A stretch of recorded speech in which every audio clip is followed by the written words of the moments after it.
Hey gang, welcome back to Sketch-A-Day. I'm Spencer, and in this week's series we've been covering aspects of how to sketch a car and understand the form. So hopefully you've taken time to watch my previous videos and practice those techniques, because now we're going to focus on how to sketch some other important parts of a vehicle, like wheels. And wheels can be really tricky because they involve lots of ellipses and subtle detail work as well.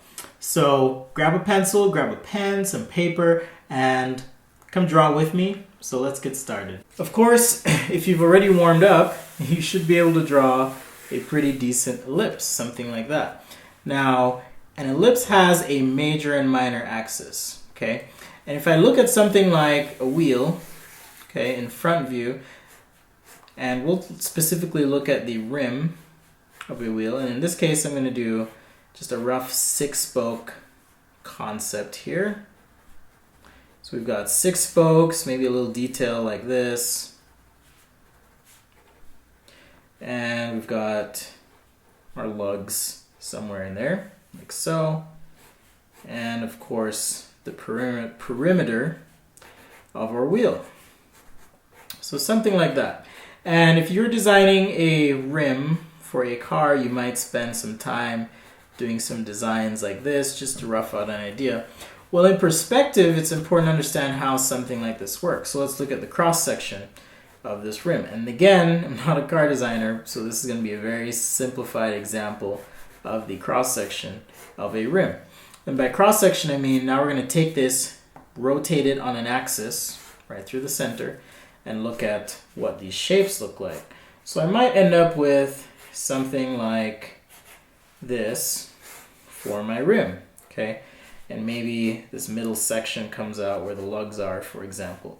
But each of these spokes, and this is the important thing I want to show, kind of dives in toward the center of the wheel. Okay, and this is where the wheel would then get mounted to the axle, and you've got your bolts and so forth, and it gets mounted right on, okay? So this sensation of diving in, okay, meaning the spoke, or spokes rather, are diving in toward the center circle that defines this rim. So if we look at this, there's really an outside circle, an offset circle, and then another circle on the inside.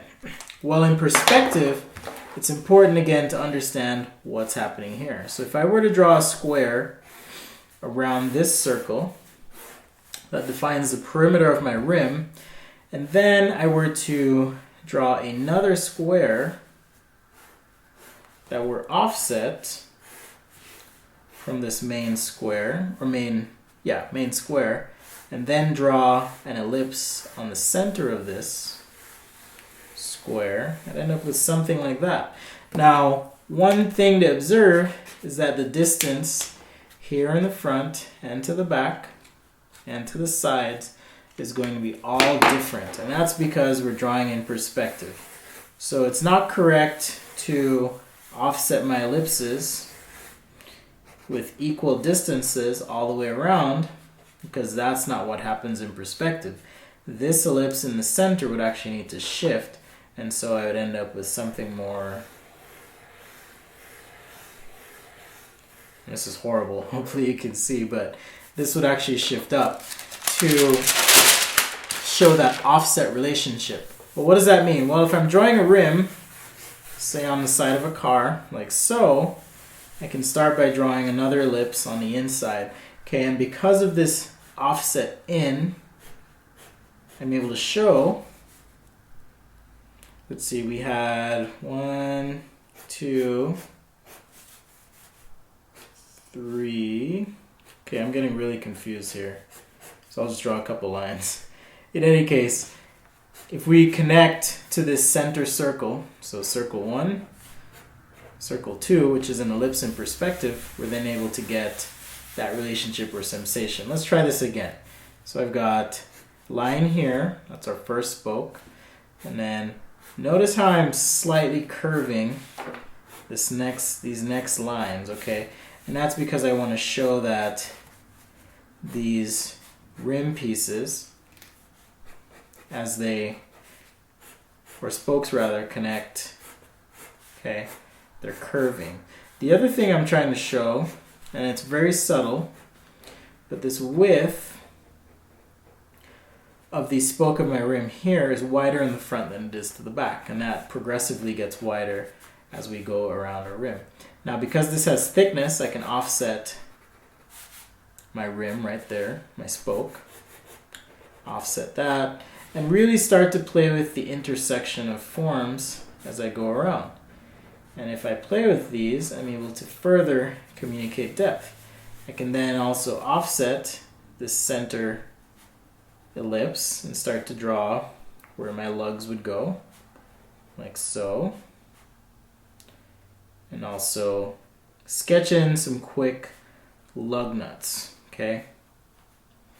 This being the perimeter of my rim, this line here. And I would also see where that rim ends. Okay, this would also be described by another ellipse, okay? Because again, this whole rim is probably about this big. So this little void in here is going to be where the rim actually ends, okay?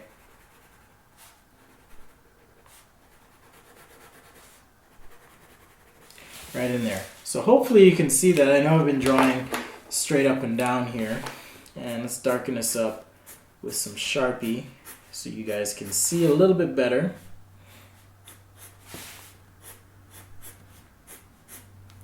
Alright.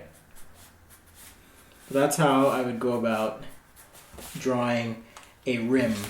Now what about the tire? Well, for the tire of the wheel, I usually like to just add a little bit of black on the outside of the rim. So much like you would see, and I know I always tell you don't sketch with your wrist, but if it's small enough,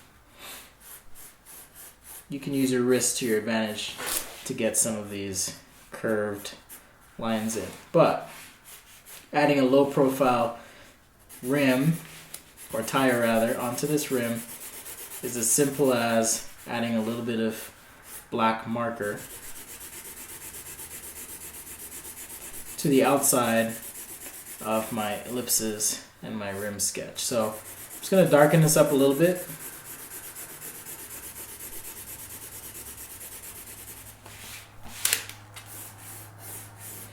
And again, this is all with a Sharpie and felt pen. If you're curious about the materials, you can always look at the material list in each video where you'll find specifically what I've used. And today I actually have a nice white pen with me. So once this is dried, I'm going to wait a little bit here. And in the meantime, just continue to add some value.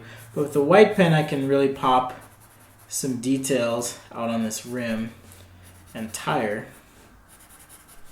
Okay, and that's going to help this further read well.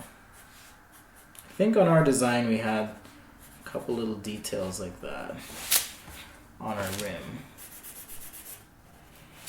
Okay, a little bit of shadow for contrast through there. Okay, now that we're all dry, I can use a combination of a white pencil, okay, to perhaps show where this wheel has a surface change. So maybe right up here, a little bit of shading like so, and also a couple little details to show tire tread. And you don't have to go crazy overboard with the tread, but with a little bit of white pen, we can kind of bring this tire to life. Okay, just those couple little dots will help bring that to life. So let's zoom in and you can kind of see there's our offset ellipses, our black, and some shading to help bring that wheel to life. Well, thanks again for watching. Hopefully you've learned something really good. It was good for me to go through this exercise again and really understand the form. And again, if you haven't, check out the previous videos because they're full of all sorts of good information. If you like what you see, be sure to subscribe to my YouTube channel here by clicking on the button, and that way you'll be the first to know when I post a new video or update to the channel. And those guys on Facebook, they might not be the first to know, but you will be. If you're on Facebook, go ahead and subscribe as well. If you're on Instagram, if you're on Instagram, you can find me at sketchaday.com, sketchaday, DOTCOM, or just hit me up on Facebook, send me a message, whatever. Well, thanks again for watching. It was fun, and I hope to see you guys next time here on Sketchaday.